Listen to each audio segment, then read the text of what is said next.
Welcome back to part 2 of the Pro 600 Pro 5 Plus re-grease videos. Now, if you have missed part 1, you need to go back and watch this. Part 2, not the droids you were looking for. We'll go ahead and link that right up here somewhere, and you can just click that and see part 1. If you've already watched part 1, let's get on it. Alright, so where we left off, we just got done cleaning the lower housing and the upper housing, got them spick and span. Now we're ready to go ahead and start degreasing these gears. So, what we're going to do, we need to get a paper towel. You're going to need several of these, but we just want to start getting the gunkier stuff off of these gears. So we'll just go ahead, pick them up, wipe them off with the paper towel the best that we can. And this is just going to help, limit getting grease everywhere. Okay. And this will pretty much be fine for this point. You just, like I said, you just want to get them fairly clean. You'll still have some grease in the teeth, but we'll get to that in just a little bit. Again, make sure you have ample paper towels because we've got several gears here that we want to get cleaned up. Okay, the next thing you're going to do is go ahead and get your metal grease pick here. Now, we do offer these on our website if you're interested, but basically we're just going to run these through the teeth here just to get all of this gunky grease that's in between these teeth.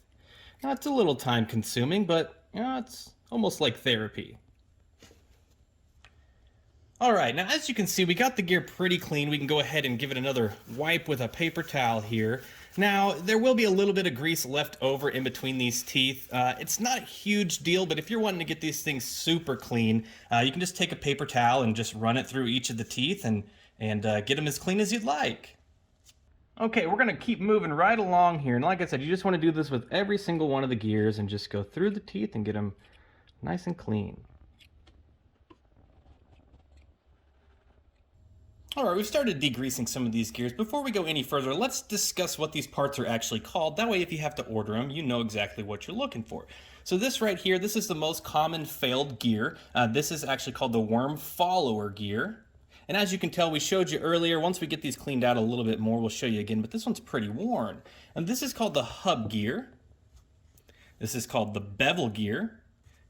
And lastly, this one here is called the worm gear. So we're going to go ahead and get to re-greasing or taking the grease off of this, but I want to take note. When you remove this sleeve here, you're going to have two washers, a bearing, and then a secondary bearing here. You're going to have a ball bearing and then a bearing that it sits in here. So there's that, and then on the other side, there's going to be another one. We'll take that off, and then we can go ahead and wipe the grease off of this with a paper towel as well. Do you ever feel like you're channeling Micro? Dirty jobs. Okay, this is well and good and all, but this is the old-fashioned way. We do so many of these that we got a parts washer. So we'll show you how that works. Hey, babe, can you come wash some parts for me? Just kidding. Let's check out the real thing. Alright, so this parts washer makes it super easy. We just throw on a pair of gloves, get us a little nylon brush here, and it just spits out some degreasing agent, and we just wipe them down. Kids, this is why sometimes it pays to be the cameraman. How's it going, Zach? It's going. As you can see, the parts washer works pretty well. It gets these gears pretty clean. So now that we have this worm follower gear cleaned up, we were talking about, the metal shavings we saw in part 1. As you can see, there's some big old, shaved off pieces of this gear. Now, if you're noticing some pretty major wear in these gears, it's definitely a good idea to go ahead and replace them. So at this point, once your gears are cleaned, make sure that you go through them. You want to just inspect every single one. Sometimes you might find a little crack. Sometimes you'll find some, pretty serious wear. And like I said, you want to replace those, because if you don't, what'll happen is one of these teeth will actually break off. They'll get sent around the entire gearbox. Sometimes they'll get bound up between two gears. It could blow out the motor. It could break multiple gears in there instead of just the one. So, like I said, if you're finding wear, make sure to replace. Now that we've got everything cleaned up, we can go ahead and start to actually put grease back into the machine. So get your grease, and basically all we're going to want to do is, just take a little fingerful, and we're just going to start putting some in this housing here. We really just want to add a nice little base layer. It doesn't need to be super thick or coated. You just, like I said, a few little finger scoops full just to lubricate the base of the machine here.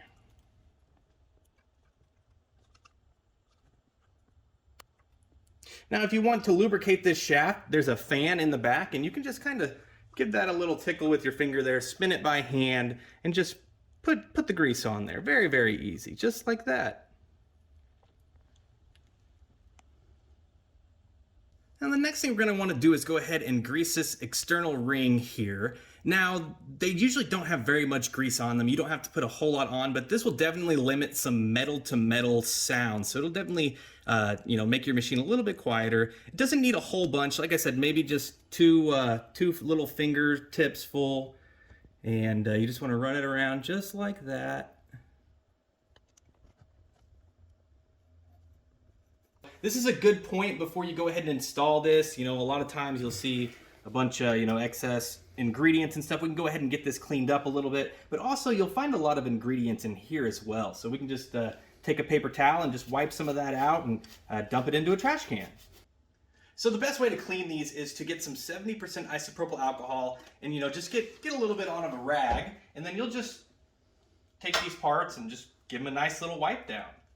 It cuts through a lot of the gunk really quick and easy. Make sure this stuff is nice and sparkling for you. All right, look at how that alcohol gets this nice and clean and sparkling. Now, unfortunately, the customer machine does have a little bit of a chip in it, but no worries, it's still a pretty piece. We are going to give this a wipe down again at the very end. That is just to get all the gunk off there, because sometimes it's hard to do once you have it installed on the machine. And now we are ready to go ahead and put just a dab of grease on this gear right here. Again, just a fingerful. It doesn't take a whole lot, and we'll just kind of push it around, fill some of these teeth up. And you can go ahead and put a little bit on the top as well.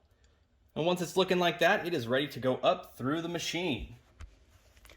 So we're just going to put that shaft right through the center there and push it up into place. Now you can actually rotate this here and get those gears to mesh. It'll sink on up there. And then the last thing we're going to want to do is go ahead and take our little pin here and put it back into the machine. So we're just going to slide that back into place like that. Now we're ready for a little bit more grease. We're going to go ahead and just grease this worm follower gear here. And really just a couple fingers full here. We'll just kind of dab it around. Get that nice and greased up there. And these machines don't take a whole lot. The Professional 600 and the Pro 5 Plus, you can put too much grease in these, as opposed to the tilt head counterparts. You can put as much as you want in those, but these ones, they will start to knock a little bit if you put too much grease in it. So at the end of this, if you turn it on and you hear your machine knocking a little bit, you're going to want to remove a little bit of grease. Okay, so now that we have some grease on this worm follower gear and we have the pin in place, I want you to take note. You need to have this pin evenly sticking out of each side, because what it's going to do is it's actually this bevel gear is going to sit on top of it. And as you can see, there's some little cutouts. And so if it's sticking out too far to one side, it won't sit evenly. So once you feel like you have it even, let's go ahead and drop this into place. And you just want to line those little channels up with that pin.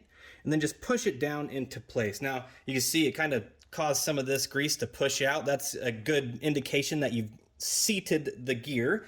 Now, also, you'll see a nice little channel here, and that is where your snap ring is going to go back into place. Now we're ready for our snap ring pliers and our snap ring again. So what we're going to do is we're just going to sit it right on the top just like that. And make sure, again, that you have a good grip on these, because they do have a tendency to go flying. But you just want to get your little nubs in the holes there and give it a little widen and slide it down into place. Just like that. Now you can see it is seated into its channel. It's not able to just lift up anymore, and so it is good to go. We need a little bit more grease. We'll just go ahead and top this off here, this bevel gear. We'll just give it a once over. Like I said, this doesn't have to be super thick, but you do want a nice even coating just to make sure that everything is lubricated properly.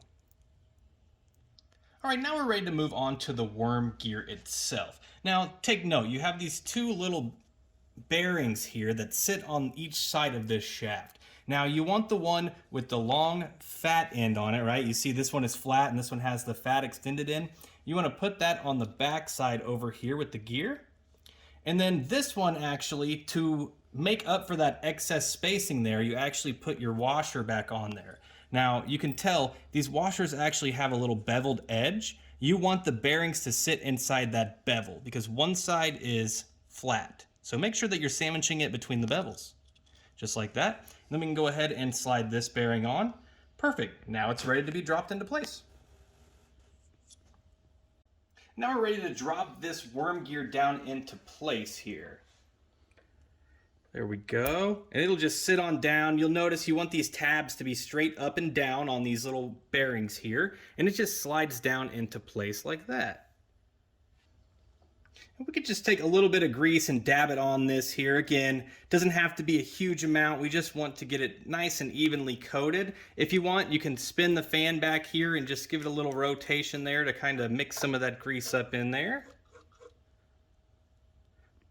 We have everything greased up now. We're ready to actually put the transmission housing back on. Now, don't be afraid, yours might look a little different than mine. This is actually a metal one. Some of them are metal, some of them are plastic. Now, I prefer the metal, and here is why. This is actually one of the plastic ones, and as you can see, it just got completely thrashed. It's cracked all through and broken. This no longer works.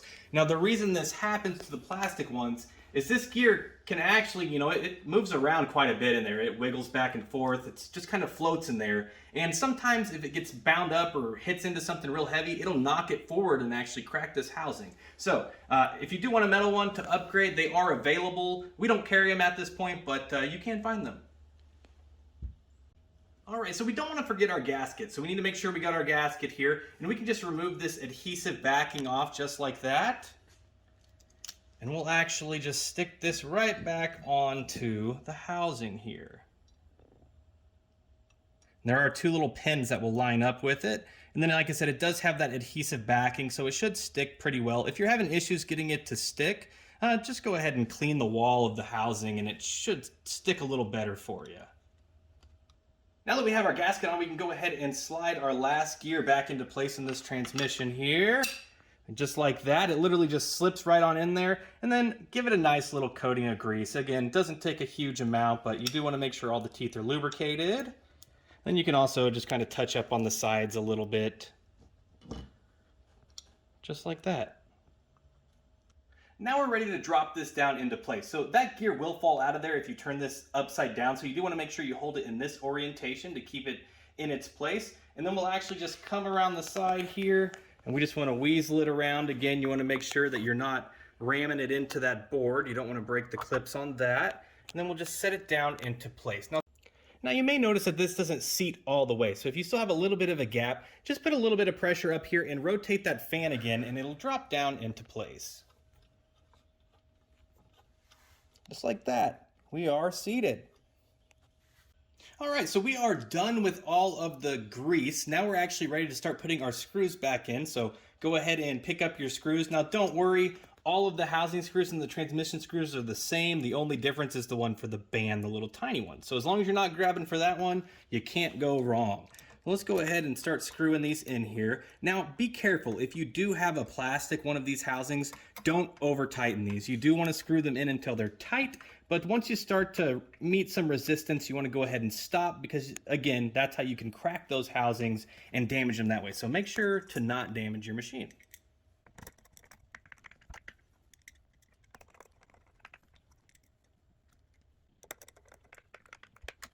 Now once you have all your screws into place, this is a good point to go ahead and turn it on. We don't want to put the housing back on until we know that it's running. Otherwise, we're going to have to take it back apart. So let's go ahead and get ourselves plugged in here, and we'll give this a little listen.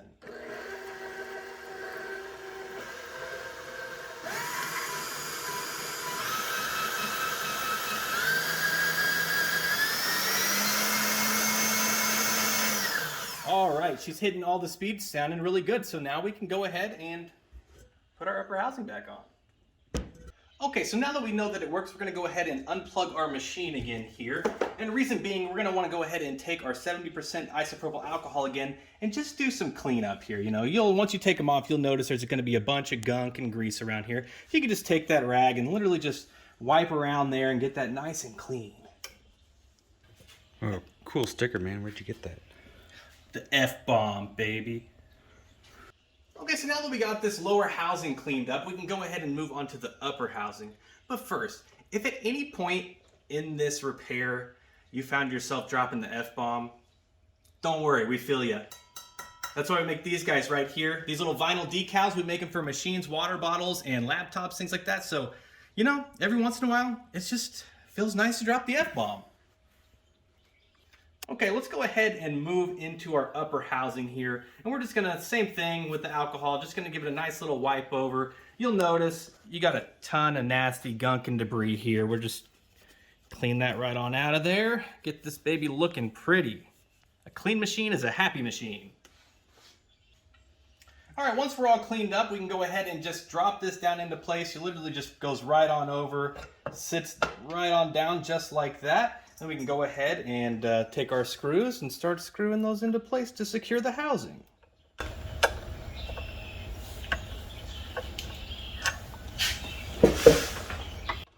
Now you might notice that it doesn't line up perfect. You can give it just a little bit of a wiggle there. Just try to adjust it to get it to line up. Most of the time it goes straight on, but some of them get a little wonky. There we go.